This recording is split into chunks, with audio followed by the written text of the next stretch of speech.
corporate research, technology, and innovation management, which means I do a lot of the collaboration that happens within our agency for all the aspects of research within Federal Highway, whether it's infrastructure, safety, operations, planning, environment, realty, policy, and handle all the budget and legislation work that happens there. So that leads you to the purpose of this panel, which is 6 audacious people who are going to talk to you about the policy aspects and the research aspects that are needed to look at new mobility and to help move this, what's needed to move this initiative forward, and what the role of our panel today is going to be is how we'll play it out is each of our speakers will get 3 minutes plus a few extra to do self-introductions, which they did not know until this point.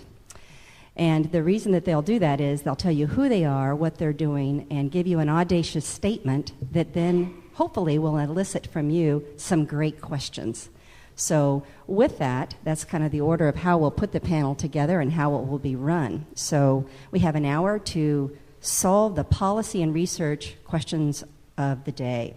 So the first person on the panel that will be speaking is our first Gail. Thank you. It's great to be here. I'm Gail Achterman. I'm the chair of the Oregon Transportation Commission, and I'm also the director of the Institute for Natural Resources at Oregon State University. And so I am both a policymaker running a multi-billion at this point dollar budget, investing in a wide array of transportation infrastructure and facilities, and at the same time direct a university research institute doing multidisciplinary work on a wide variety of natural resources and environmental issues.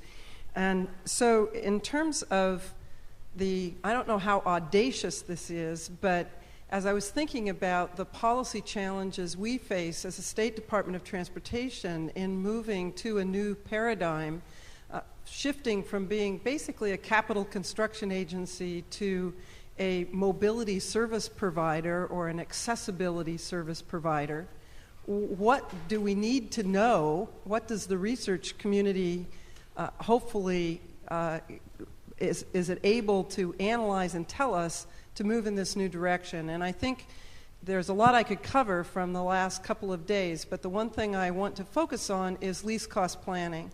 I have no ability to know what the return on investment is of investing in complete streets or investing in a new kind of light rail or streetcar or any of the other amazing technologies that we've been hearing about, or any of the technology approaches we've been hearing about.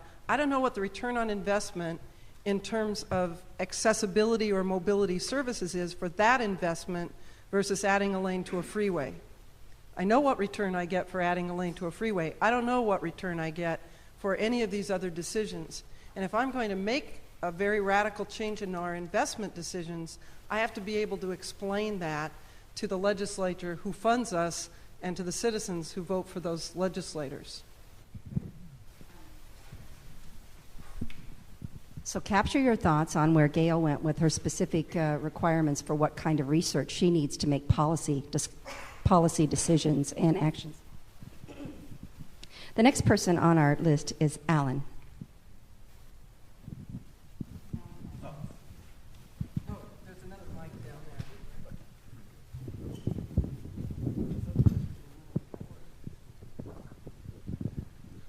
I'm Alan Bateau. I direct the Institute for Information Technology and Culture at Wayne State University. And as you might imagine from that title, we are a radically interdisciplinary research institute looking at the intersections of society and social structures and the technology with which we embody these. The basic idea behind our institute is that technology gives shape and sturdiness to the dreams and desires of society, but social preferences shape our technology as well, so the two are inextricably intertwined, and if you try to develop technology without understanding where you're going culturally, you end up with some sometimes unpleasant surprises. For about the last year, we've been having a series of conversations with colleagues at University of Michigan, including Peter Sweatman, and at Michigan State University on what is happening within the transportation industry. Okay? And the idea is, behind these conversations, is can we use this moment in time where we're undergoing radical changes to rethink some basic assumptions about our communities, about our industry, and about where our society is going. We're not focused just on transportation in the sense of moving people or moving minds or moving stuff or moving information. We're looking at transformation in a larger conceptual space. Even though geographically our focus is regional, conceptually we're embracing policy, energy, environment, alternative systems, IT, communities, culture, including lifestyle preferences, urban planning. You see, it's quite broad, and that's the whole intention, to bring in a lot of people and see what unexpected connections come up. We have two guiding questions within this effort. Can this moment be used to reimagine a new configuration of community, culture, and prosperity in the same way that the nation, under Detroit's leadership, reconfigured community and culture in the automotive age? And in what ways will transportation be a driver of this new configuration? And more to the point, from my role as a professor and an institute director, is what is the role of Michigan's leading research universities in realizing this new configuration? What resources do we have? We can question old assumptions, we can identify new connections, that's kind of the business we're in. But also, among these three universities, we have a world-class wealth of expertise that we're creating this collaboration to put it at the service of visionaries such as yourself.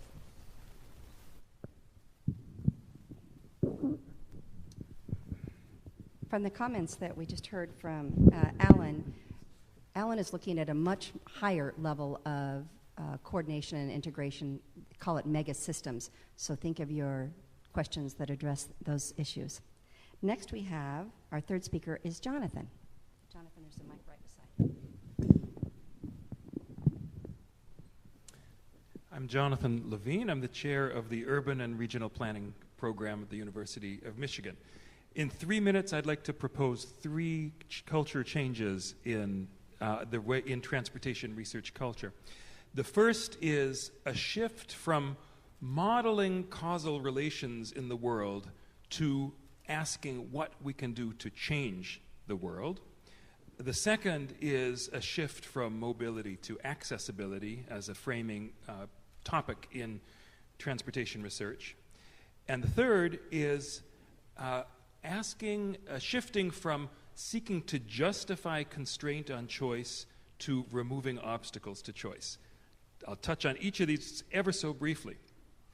The physical and biological sciences excelled in seeking transcendent truths about relationships in the world.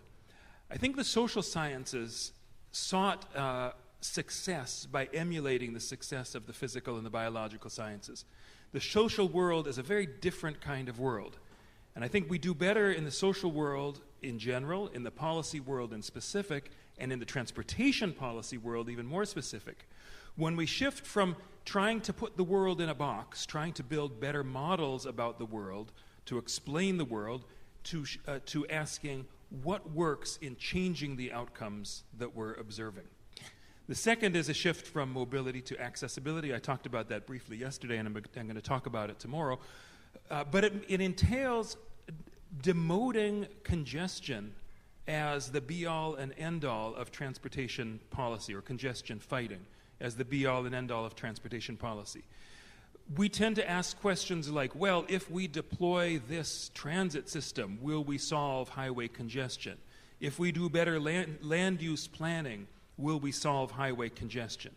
And I'd argue that we're asking the wrong question, and we ought to be asking the question, how will our policy and our infrastructure changes affect metropolitan accessibility?